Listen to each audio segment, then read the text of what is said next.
Olá, pessoal. Vamos dar continuidade na análise da Constituição Federal, continuando agora a análise do artigo 5º, que paramos no vídeo anterior, no inciso 21. Agora nós vamos dar início agora no inciso 22 e seguintes do artigo 5º da Constituição Federal. Vamos lá.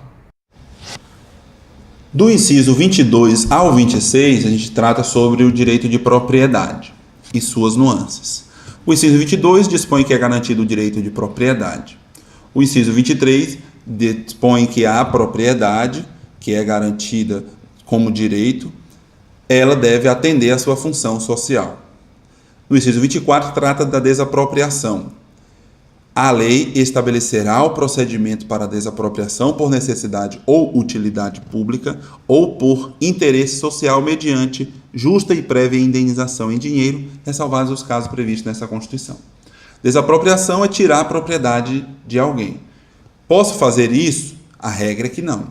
Mas, atendendo o procedimento estabelecido na lei, pode-se ter desapropriação por necessidade ou utilidade pública, ou também por interesse social. Nesses três tipos, a indenização deve ser paga em dinheiro e antes de ocorrer, tá? O caráter justo em todo negócio tem que ser justo. Aqui o destaque é para a indenização ser paga antes de desapropriar ou depois de desapropriar. É isso que a Fundação Carlos Chagas apresenta em suas alternativas. Então, frisar que quando for por necessidade e utilidade pública ou por interesse social, o Estado deverá pagar previamente um valor justo em dinheiro, não pode ser em dívida, títulos públicos. Nesses três casos tem que ser em dinheiro e previamente, tá? É isso que tem que guardar para fazer uma boa prova. Inciso 25. No caso de iminente perigo público, o que é isso? Está prestes a acontecer um desastre ou está ocorrendo, digamos assim, a autoridade competente poderá usar da propriedade particular, assegurada ao proprietário indenização ulterior se houver dano. Aqui o pagamento pelo uso da propriedade particular é feito depois e só se tiver verificado dano, tá? Aqui uma garantia do Estado de entrar em qualquer propriedade nessa situação de iminente perigo público. Ocorrendo essa situação de iminente perigo público, o Estado poderá usar a propriedade particular e, se causar algum dano a essa propriedade particular, fará a indenização por esse dano. Quando que essa indenização ocorre? Antes ou depois? Posteriormente ao uso, tá? Como vimos no inciso anterior, a desapropriação, necessidade e utilidade pública ou por interesse social deve ser feita antes e em dinheiro, tá? E inciso 26, a pequena propriedade rural, assim definida em lei, desde que trabalhada pela família, não será objeto de penhora para pagamento de débitos decorrentes de sua atividade produtiva, dispondo a lei sobre os meios de financiar o seu desenvolvimento.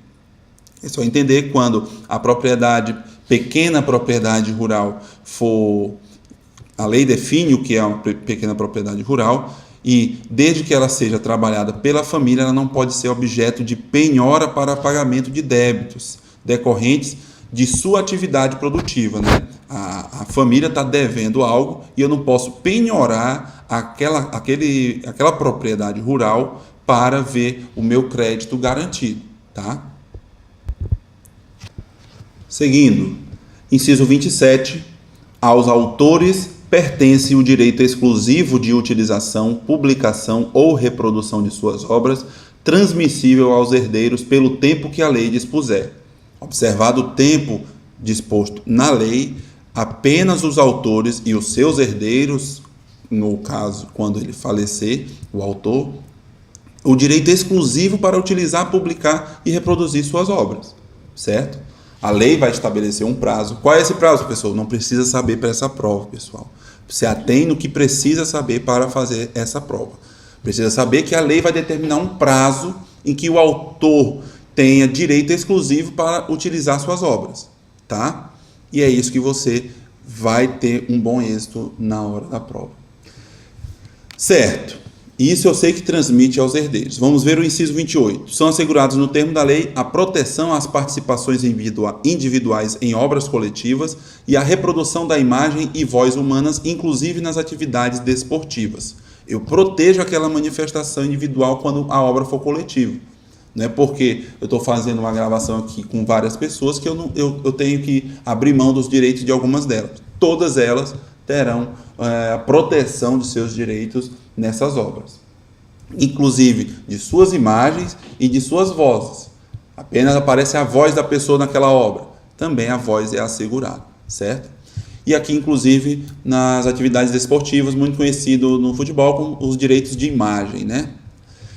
E a linha B, são assegurados nos termos da lei também o direito de fiscalização do aproveitamento econômico das obras que criarem ou de que participarem aos criadores, aos intérpretes e às respectivas representações sindicais e associativas. Eles têm o direito de fiscalizar o aproveitamento econômico dessas obras, tá? Seguindo, inciso 29. A lei assegurará aos autores de inventos industriais privilégio temporário para sua utilização, bem como proteção às criações industriais, à propriedade das marcas, aos nomes de empresas e a outros signos distintivos, tendo em vista o interesse social e o desenvolvimento tecnológico e econômico do país.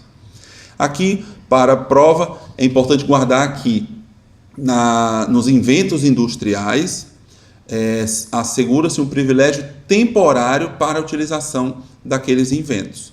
Durante determinado tempo, apenas aquela pessoa, o autor daquele invento, será o proprietário para utilizar aquele invento industrial.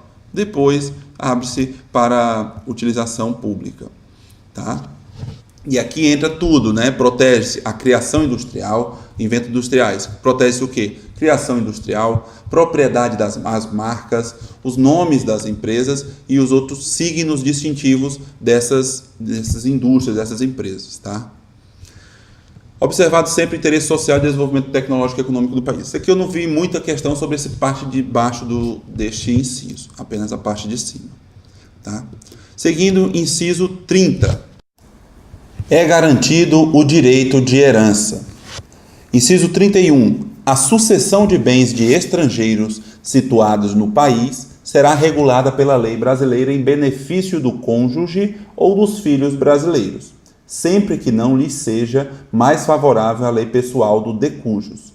De cujus aqui é o falecido, né? A regra é que se aplica a lei brasileira em benefício do cônjuge e dos filhos brasileiros, no caso de sucessão de bens. Sucessão de bens é quando ocorre o falecimento de alguém, os bens dessa pessoa passam para seus herdeiros. Aí, se a lei do país de lá, no exemplo, o México, se a lei do México for mais benéfica para o cônjuge, aplica-se a lei de lá. Como assim mais benéfico? Aqui no Brasil, digamos que fosse rateado entre os três. O marido faleceu, ficou a esposa e 2 filhos, né? E aí não era casada, em união estável, dividiu em 1/3 para ela. Ela ficou com 1/3. Só que a lei do México, digamos que assegura a ela que ela sempre fique com metade no caso de união estável. Então, a ela vai ser assegurada essa metade, porque a lei de lá é mais benéfica, tá? Questão sobre esse inciso é esse ponto aqui. Sempre que não lhe seja mais favorável. O que a questão pode trazer? Independentemente de ser favorável ou não à lei pessoal do de cujus, tá? E aí tem que verificar essa situação na hora da prova. Inciso 32. O Estado promoverá, na forma da lei, a defesa do consumidor. Inciso 33. Todos têm direito a receber dos órgãos públicos informações de seu interesse particular ou de interesse coletivo ou geral, que serão prestados no prazo da lei sob pena de responsabilidade, ressalvadas aquelas cujo sigilo seja imprescindível à segurança da sociedade e do Estado. É o princípio da publicidade dos atos públicos, né, dos atos administrativos. Todos os órgãos públicos devem fazer a transparência, não mais apenas a publicação das informações, mas sim ser transparentes, né? E aí, quando tratar de interesse particular, de interesse coletivo ou geral, toda pessoa tem direito de receber dos órgãos públicos essas informações. Tá? Seguindo, inciso 34. São a todos assegurados, independentemente do pagamento de taxas. Não pode cobrar para garantir esses dois direitos que citaremos. A linha A. O direito de petição aos poderes públicos em defesa de direitos ou contra a ilegalidade ou abuso de poder. Por exemplo, solicitar cópia de um processo administrativo que está acontecendo naquele determinado órgão. Ou pegar a cópia do processo que originou, que era licitação, processo licitatório. Tá? Dispensa de processo de licitação também é a todos assegurados aquele acesso àquela informação, e o direito de petição é o direito de pedir aos órgãos públicos para a defesa de seus direitos aquelas informações. E a linha B, a obtenção de certidões em repartições públicas para a defesa de direitos e esclarecimento de situações de interesse pessoal. Aqui é a obtenção de certidão de participação, de vitória em processo licitatório, por exemplo. Seguindo, inciso 35. A lei não excluirá da apreciação do Poder Judiciário lesão ou ameaça a direito. A regra, pessoal, a regra é que tudo pode passar pelo crivo do Judiciário. Mas, Anderson, quando nesse concurso nosso de Secretaria da Fazenda tem o Tribunal Administrativo de Recursos Fiscais, tem, realmente. Lá consta na legislação estadual 7765 de 2002, que o TARF, Tribunal Administrativo de Recursos Fiscais, ele finaliza as decisões que julgarem no âmbito do tribunal. Então, tudo que for questionado lá não pode ser questionado mais em lugar nenhum. Só que lá eles frisam que no âmbito administrativo, porque depois lá do TARF, se o contribuinte, o sujeito passivo, se sentir lesado ainda, ele pode procurar o Poder Judiciário para apreciar essa lesão ou ameaça de direito que está sendo declarada. Tá? Então, aqui é o direito de ação, é o direito de procurar o Judiciário para ver assegurado o seu direito que está sendo ameaçado ou lesado. Tá bom? Ainda dessa situação, no TARF, por exemplo, se o contribuinte não quiser nem passar pelo TARF, ele pode ir direto no Poder Judiciário, porque a lei não pode criar essa distinção. Uma exceção que a Constituição apresenta aqui a esse direito de ação das pessoas é quanto aos interesses desportivos. Não vai cair no concurso, mas exige-se a Constituição exige que primeiro acabe o processo no âmbito desportivo para depois procurar o judiciário comum, certo? Então é uma norma que a Constituição própria determinou. Então não há conflito entre essas normas constitucionais, tá? Apenas lá ela determina um critério a mais. Primeiro você esgota a instância desportiva para depois vir para a justiça comum.